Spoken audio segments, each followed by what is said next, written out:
আসসালামু আলাইকুম এভরিওয়ান। বিকেলের নাস্তায় অথবা ব্রেকফাস্টে বাচ্চাদেরকে এই মজাদার প্যানকেকটি খুব সহজভাবে তৈরি করে দিতে পারেন।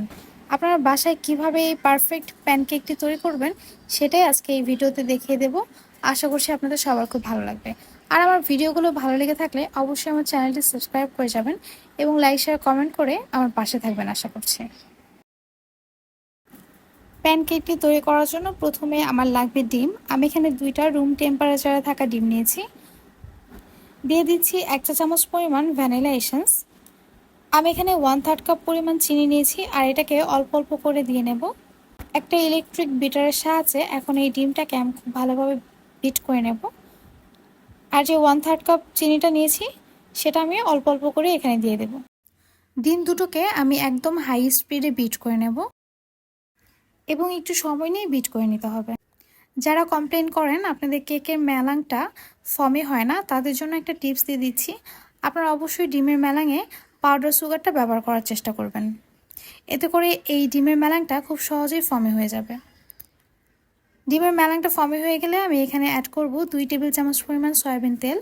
আর এখন এই পর্যায়ে এটাকে খুব বেশি বিট করা যাবে না, জাস্ট সয়াবিন তেলটাকে মেলাঙের সাথে একটু ভালো করে মিশিয়ে নিতে হবে।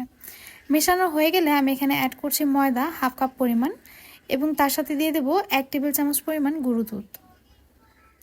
সাথে অ্যাড করছি 1 চা চামচ পরিমাণ বেকিং পাউডার। এখন এই শুকনো উপকরণগুলোকে অল্প অল্প করে আমি ছেলে নেব আর তারপর এই ডিমের মেলাঙের সাথে মিশিয়ে নেব। একবারে সব শুকনো উপকরণগুলোকে ডিমের মেলাঙের সাথে মেশানো যাবে না, আপনারা এই কাজটা 2-3 ধাপে করতে পারেন। আর ডিমের মেলাঙের সাথে শুকনো উপকরণ মেশানোর সময় এটাকে খুবই আস্তে আস্তে মেশাতে হবে, তা না হলে ডিমের মেলাঙটা কিন্তু বসে যেতে পারে। আরেকটা টিপস, সেটা হচ্ছে যে কোনো এক পাশে এই মেলাংটা ঘুরিয়ে ঘুরিয়ে তারপর শুকনো উপকরণগুলোকে মেশাতে হবে। আপনারা চারদিকে ঘুরিয়ে ঘুরিয়ে মেশালে এটা কিন্তু বসে যাবে, তখন আপনাদের কেকটাও কিন্তু ফ্লাফি হবে না। ডিমের মেলাংটার সাথে শুকনো উপকরণগুলোকে আমি মিশিয়ে নিয়েছি। এখন এটাকে আমি একটা পাইপিং ব্যাগের মধ্যে নিয়ে নিচ্ছি। আপনারা চাইলে চামচ দিয়েও এই কেকটা বানাতে পারেন, তবে পাইপিং ব্যাগের মধ্যে নিলে এই কেকের শেপটা কিন্তু একটু ভালো হয়। সম্পূর্ণ ডিমের মেলাংটা আমি পাইপিং ব্যাগের মধ্যে নিয়ে নিয়েছি। এখন যে পাইপিং ব্যাগের নিচের সাইডটা আছে সেটাকে আমি কেচি দিয়ে কেটে নেব। চুলায় ফ্রাই প্যান বসিয়ে সেটাকে আমি গরম করে নেব আর তারপর একটু তেল দিয়ে ফ্রাই প্যানটা আমি একটু মুছে নেব। এখন পাইপিং ব্যাগটা কেটে আমি ডিমের মেলাংটা এই ফ্রাই প্যানের মধ্যে দিয়ে দিচ্ছি।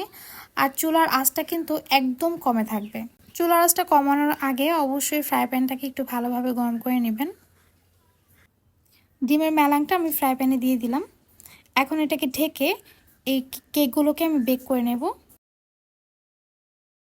3 থেকে 4 মিনিট বেক করার পর নিচে একটি সুন্দর কালার চলে আসবে আর এই পর্যায়ে এটাকে আমি উল্টিয়ে দেব। এখন এটাকে ঢেকে আরও কিছুক্ষণ বেক করে নেব। এ পর্যায়ে চুলার আঁচটা কিন্তু একদম কমে থাকবে। যখন দেখবেন কেকের 2 পাশেই সুন্দর একটা কালার চলে এসেছে, তখন এটাকে তুলে ফেলতে হবে।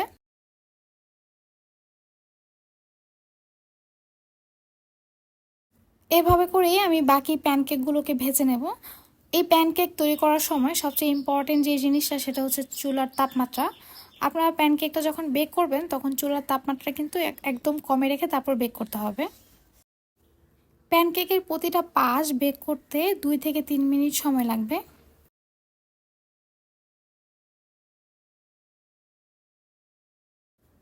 আমি যে পরিমাণ ডিমের মেলাং নিয়েছি তাতে আমার 9টা প্যানকেক হয়েছে। আর দেখতেই পারছেন প্যানকেকগুলো কতটা সুন্দর হয়েছে। আমি আপনাদেরকে একটা প্যানকেক ছিঁড়ে দেখাচ্ছি। দেখতেই পারছেন ভেতরটা কতটা পারফেক্ট হয়েছে। আপনারা এই প্যানকেকটা চা অথবা মধুর সাথে সার্ভ করতে পারেন, অথবা আপনাদের যদি ক্রিম থাকে সেটা দিয়েও কিন্তু এই প্যানকেকটা খাওয়া যাবে। আশা করছি রেসিপিটি আপনাদের সবার খুব ভালো লেগেছে। ভালো লেগে থাকলে অবশ্যই আমার চ্যানেলটি সাবস্ক্রাইব করে যাবেন। আল্লাহ হাফেজ।